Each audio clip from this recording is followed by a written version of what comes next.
Good day to all. Welcome to my channel. At this time, I will discuss to you the book of Genesis, the number one book of the Hebrew Aramaic scriptures or Old Testament as it is known by many Christians. Who wrote this book of Genesis? When it was written and where it was written?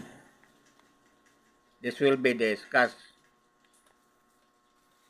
Now this book of Genesis, and the writer of this book of Genesis was Moses. And the place it was written is in the wilderness of Sinai.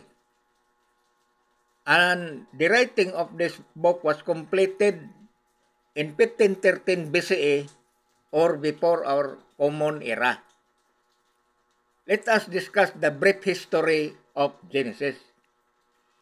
Genesis is the first book of the Pentateuch, Greek for 5 rolls or 5-fold volume. Hebrew language is the original language used by Moses to write the book. Genesis is the name given to the first of these books by Greek Septuagint, a translation of Hebrew Aramaic scriptures to Greek language done by Jewish scholars.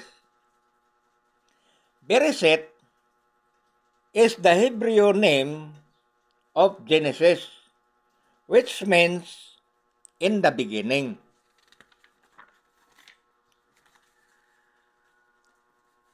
There are 3 sources of Moses writing the book of Genesis.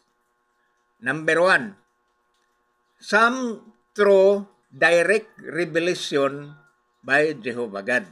That is the first source.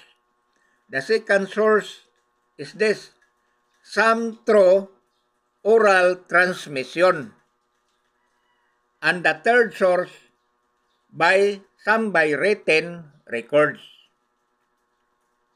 The book of Genesis was written using the bare hands of Moses, called manuscripts.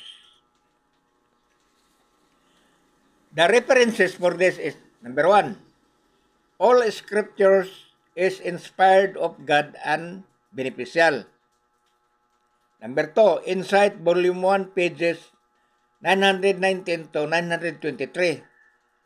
Note, these 2 books are all published by Watchtower Bible and Tract Society of Brooklyn, New York, USA, and the copyright owner was the Watchtower Bible and Tract Society of Pennsylvania, USA.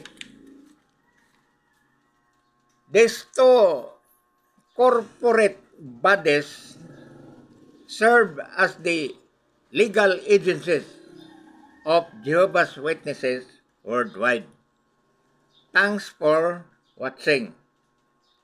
Next video, we will discuss about Exodus. Thank you.